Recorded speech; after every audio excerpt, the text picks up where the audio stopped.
Queste galline col ciuffo sono le cosiddette galline di Polverara, che con la gallina padovana appunto hanno questa caratteristica di avere il ciuffo sulla testa. Dietro di me Oche, siamo all'agriturismo La Scacchiera a Padova e da qui partiamo con il viaggio di tiro a terra di questa settimana, che vi parlerà molto di programma di sviluppo rurale, perché è importante avere questi dati, e poi come sempre agricoltura certamente, poi consumatori e parchi. Sigla!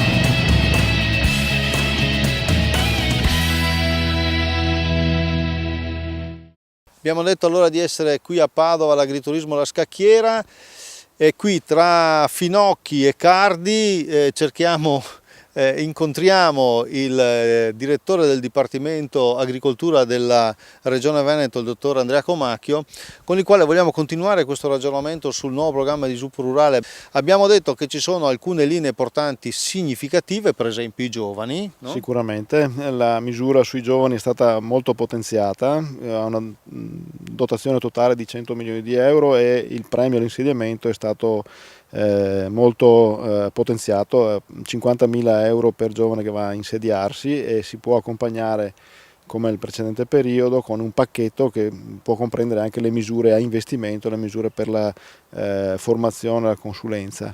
L'altro filone importante riguarda gli investimenti nelle aziende agricole, perché la competitività, diciamo, è uno degli assi portanti del programma di sviluppo rurale, perché avere un tessuto di imprese agricole vitali è fondamentale perché l'agricoltura possa sviluppare poi tutte le funzioni che svolge, non solo quella economica ma anche quelle che vanno sotto il nome di multifunzionalità. Si sta concludendo il vecchio programma di sviluppo rurale 2007-2013, ecco, come si sta chiudendo? Ma si sta chiudendo, diciamo, molto bene, nel senso che le risorse sono state tutte impegnate, anzi c'è stato un sovraimpiego teorico rispetto alla dotazione totale, perché poi c'è sempre un po' di mortalità nella rendicontazione. Al momento, diciamo, sono state liquidate, ma effettivamente liquidati i beneficiari, oltre l'80% del totale delle risorse disponibili, che era 1 miliardo e 40 milioni. Le domande finanziate sono state 58.000 nei 7 anni con il vecchio programma di sviluppo rurale, quindi diciamo è stato un intervento molto importante, il più importante per quanto riguarda l'agricoltura della regione. Grazie al dottor Andrea Comacchio, direttore del Dipartimento Agricoltura della Regione Veneto. Adesso andiamo subito a parlare di problemi dei consumatori. Claudio De Stefani. Accrescere il valore dei prodotti delle principali filiere agroalimentari. Se ne occupa la misura 123 del PSR. Su questo bando sono stati approvati 133 progetti per ben 39,3 milioni di euro. Prosegue il sostegno del PSR all'agroalimentare veneto. 4,7 milioni di euro sono stati assegnati nell'ambito dei bandi 2014 sulla misura 133 per attività di informazione e promozione agroalimentare. In occasione del comitato di sorveglianza, la Regione ha presentato l'avanzamento del programma di sviluppo rurale. La spesa liquidata ha toccato l'82,2% delle risorse totali, finanziate oltre 58.000 domande.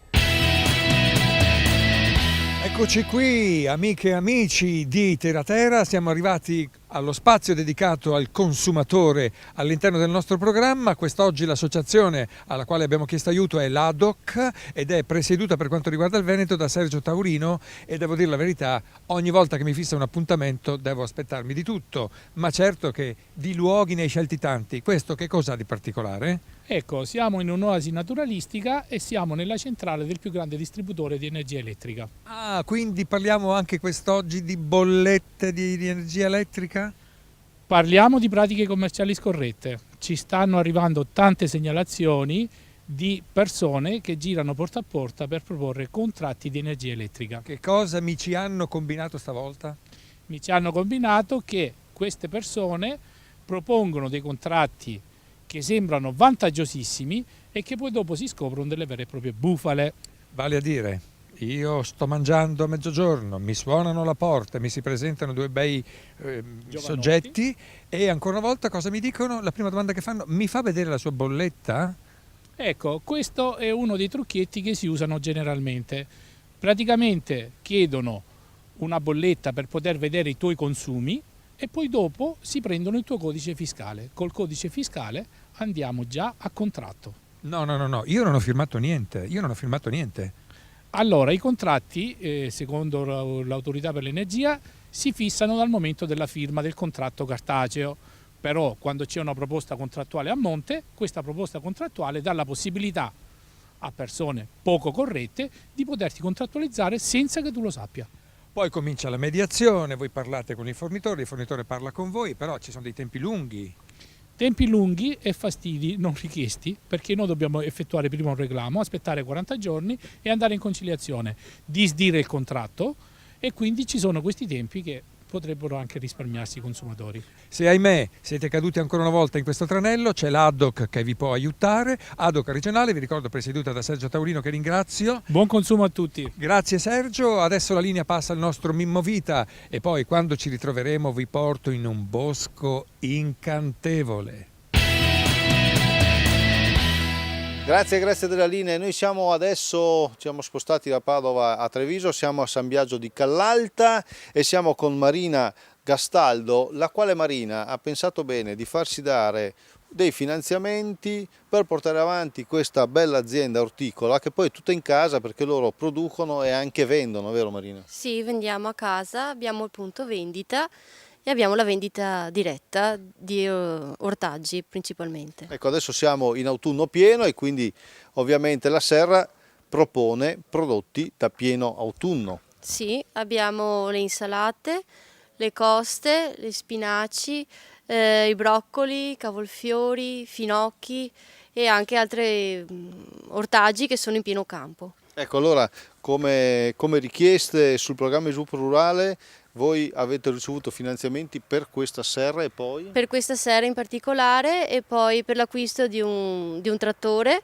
di un atomizzatore, una fresa, un elevatore e per una baulatrice che fa il lavoro di baulatura e anche mette il nylon. Ma dobbiamo spiegare la parola baulatura.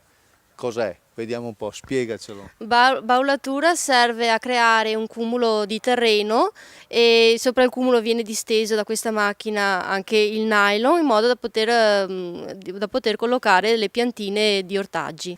E allora questa è nonna Carla, peraltro l'azienda agricola si chiama Nonna Carla e quindi è nonna di 3 bei bambini perché Marina ha 3 figli, complimenti. Questi sono tutti i prodotti che voi producete, sì. Ecco, di quale andate particolarmente orgogliosi? Adesso abbiamo fatto una bella stagione qui peperoni e le zucche sono molto dolci quest'anno. Guardate che i peperoni in questa stagione ancora si producono, sì, qui è in serra, perché non pensa che... Ecco, e la zucca del resto anch'essa un po' la regina dell'autunno. Esatto. Allora, grazie. Noi abbiamo terminato qui da San Biagio di Callalta, però adesso andiamo da Claudio De Stefani che è in un posto bellissimo a Cison di Valmarino. Claudio. Aumentano le risorse di 150 milioni di euro. Per i nostri investimenti aziendali 800 milioni di euro. Per le start-up agricole dei giovani 150 milioni. Finalmente aumenta l'indennità per gli agricoltori di montagna. Agevolazioni economiche per agriturismi, fattorie didattiche e sociali. Più futuro!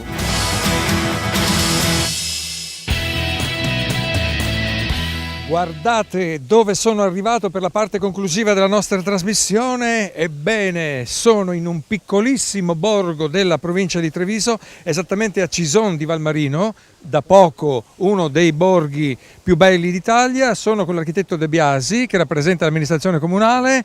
Architetto, però del borgo oggi non parliamo, ma parliamo invece del Parco del Ruio, da dove ci troviamo in questo momento. Esatto. Sì, il Parco del Ruio è stato voluto dall'amministrazione comunale ancora a partire dal 2007 e proprio per andare a contraddistinguere questo luogo caratteristico del comune di Cison di Valmarino. Parco del Ruio perché? Perché prende il nome dall'omonimo Ruio che partendo dalla montagna scende a valle, attraversa il paese fino a gettarsi nel fiume Soligo. È un parco caratteristico perché accanto alle peculiarità ambientali e paesaggistiche coniuga anche la caratteristica presenza di tutta una serie di mulini e di attività che fin dal 1500 e poi nel corso dei secoli fino al 1800 hanno caratterizzato la vita sociale ed economica della gente che risiedeva qui a Cison. Oggi che cosa possiamo far vedere ai nostri telespettatori che ci seguono da casa, al di là delle immagini che stanno vedendo? Le cose da vedere sostanzialmente sono moltissime, perché innanzitutto basta notare la quiete in cui ci siamo immersi e quindi la tranquillità che si può godere facendo una semplice passeggiata dal centro di Cison fino al Bosco delle Pennemozze. E poi si può vedere ancora tutti questi resti di questa antica florida attività che costituiva l'asse portante della vita cisonese ed è quella che ho prima ricordato, l'attività artigianale dei mulini, dei folli, dei magli. Grazie architetto De Biasi, complimenti per questo bellissimo gioiello che riuscisse a mantenere. Noi ci fermiamo qui perché il tempo a nostra disposizione è finito, ma l'appuntamento lo sapete, lo rinnoviamo con il prossimo incontro di Tira Terra. Arrivederci.